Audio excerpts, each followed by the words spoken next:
And how are we all doing? Actually, you know what? We'll switch to the important camera. That's what we'll do. Hi. Switch to the important camera. Yes, switch to the important camera. See what I did there? We'll do like the camera first. Alrighty, I've got a bunch of interesting stuff to do with the camera and alternate choices of camera, so stay tuned for that. What do we got here? Nothing terribly important going on there. Detachable USB. I didn't know it had a detachable USB. I didn't actually think about that. It's a good thing. That means you can replace that with a longer USB if you need to. Excellent.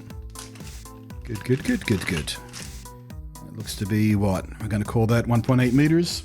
1 meter right there. 1.8. Yep. 1.8 meters. That's actually got a reasonable amount of polish to it. That's... what is that? Is that aluminium? That might be aluminium. Where's my magnet? Yep, not magnetic, but it does feel metal. White privacy shutter, so you can see across the room whether or not it's shut. That's a smart idea. It still feels pretty cheap and plasticky when you move it. You can hear it. But, yep. Tilt could use a little more angle to it too, but by and large, nice little camera, rubber foot. Let's get the old Pro controller for comparison's sake. Ignore the knob on the top, that's for the cradle charger. And again, I'm going to call that 1.8 meters. USB A to C on that one though. Interesting. I guess because the dock has a couple of USB A's on it, so... Ooh.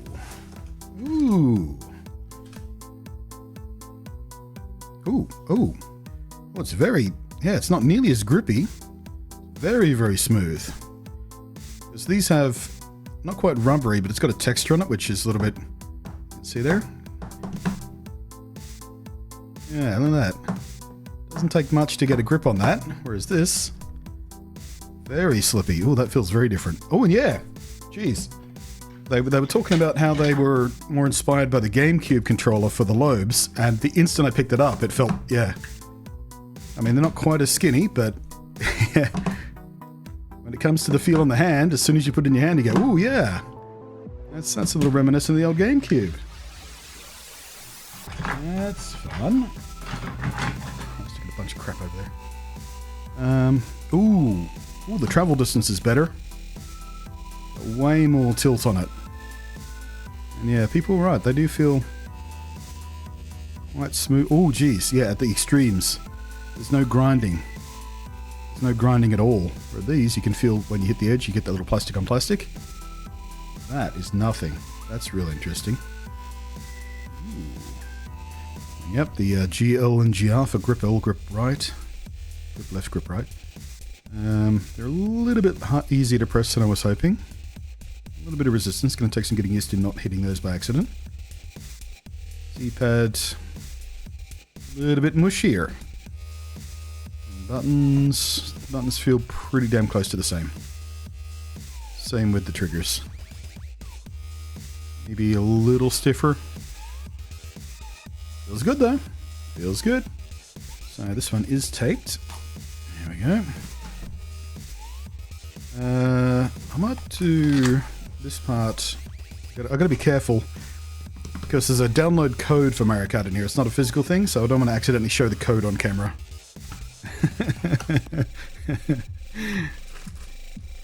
Okay. That feels... actually, where are my 3D printed ones? Alright, how close was my 3D print? Pretty damn close. The thumb pad is bigger. Travel feels pretty close to the same, I guess. Maybe a bit more. They seem to sit better in the hand than the regular Joy-Cons do as far as my big hands go. Yeah, they definitely... the size difference definitely feels better in the hand. Yeah, the sticks are way better too. Just that bigger stick. Yeah, I think those are way more practical for hands my size. No code yet. Good. Woo! That's got a heft to it. Oh my. Oh my. That is rather premium feeling compared to the lightweight plasticiness of the OG Switch. I mean, the OG Switch never felt cheap, but it definitely felt plasticky, didn't it?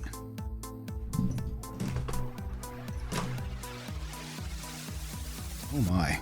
Oh, that's yeah, that feels like a completely different product category. That's cool. Oh, first fingerprint on it already. Immediately fingerprinted. Cleans easy. That's right, kids. I did that on purpose so I could see how easy it cleaned. That's what I did. Alright, here we go. First magnetic. Should we do it in front of the mic? Oh, that's not a very satisfying sound. Yeah, that's not nearly as satisfying as the mechanical click from the other switch.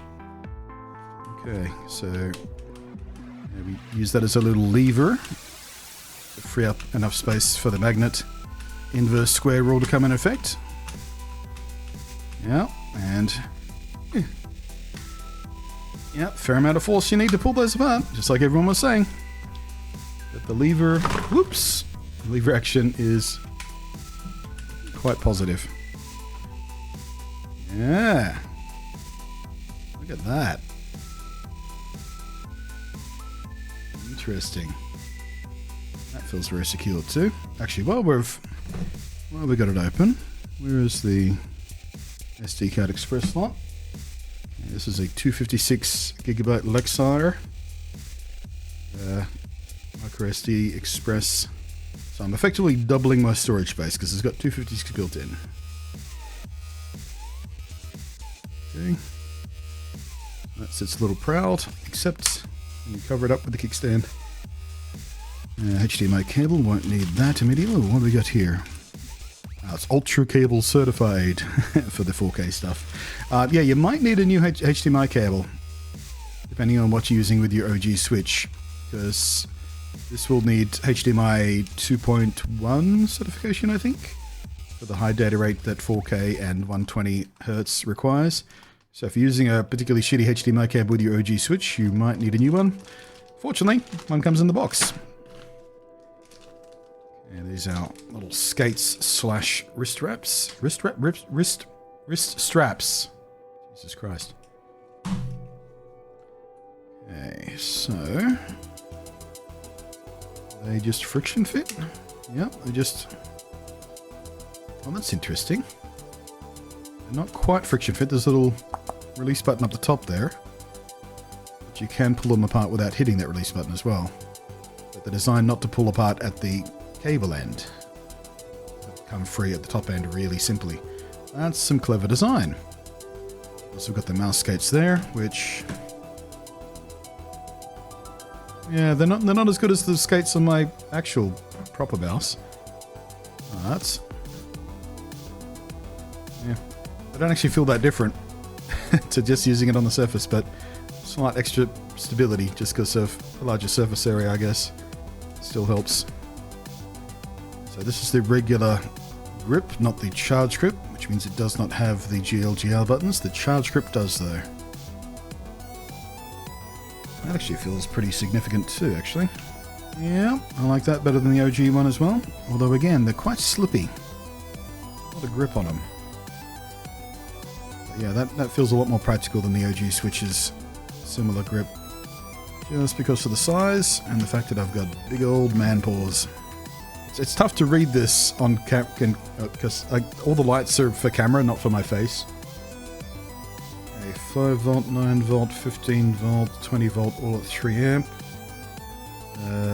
15 watt, 27 watt, 45, 60. Okay, so yeah, completely ordinary high power USB, which means the one I've already got set up at my desk can plug straight into the dock and be fine. So I can not have to fiddle with that tonight and crawl under my desk to find a power slot for it. Regular USB cable for it too. Alright, and last but not least, the dock. Oh geez, even the dock feels more significant. You know how the OG dock just feels like a chunk of plastic? This feels like it, I mean, I was going to say it feels like it has stuff in it, because it does. It's got a circuit board and cooling system and everything. So, pair of regular USB A's, and those are the only ones exposed. In here though we should have some C's, 1C, network cable, oh yeah, LAN cable, and HDMI out. Normal. Oh, the inside of the dock is actually shiny. Interesting. I think the OLED Switch dock's like that as well, but I don't have one, so I can't tell. Look at that load speed. Oh my gosh. Look at it go! That's like 3 times as fast as the regular load time it used to be. Oh Jesus, instantly. As soon as I move the camera. Oh. Hello, 60 FPS. Oh my gosh. That's so much nicer. Oh. Although I'm still seeing stair stepping on the tower there. I'm not sure how that is coming across on stream. Actually, you know what? Let's do that for you. So yeah, we're still in some need of anti-aliasing a little bit. Some of that distance stuff. And on the top of the wall back there, you see how that's shimmering a bit too? Right through the sort of horizon middle there. Physics! Go! Oh, I missed one. Alright. Watch me forget what all the buttons do. Which happens every single time I pick up this game and haven't touched it in a while. Oh, I remembered which button was attack. Hooray! Yeah, I'm not seeing any... Ooh, did we drop something there, or was that just me changing elevation? Well, I think we might be just below 60. Seeing just a hitch or two here and there. Yeah, I'm not seeing any hitches through here, guys. This feels liquid. Yeah, that's a sense memory sound, isn't it?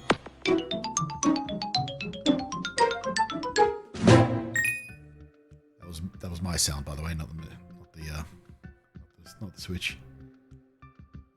One player.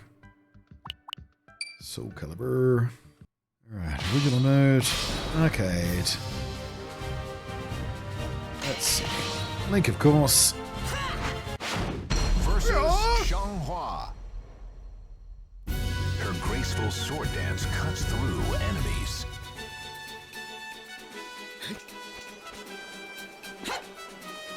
Here I come! Battle 1. This game did have a widescreen mode, I'm pretty sure.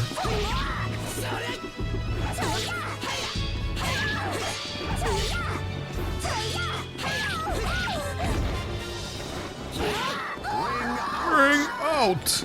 Aha! I didn't embarrass myself first time out. Hooray! You win. Battle 2. Oh. Damn it! Damn it! No! Damn it! No! Gotcha!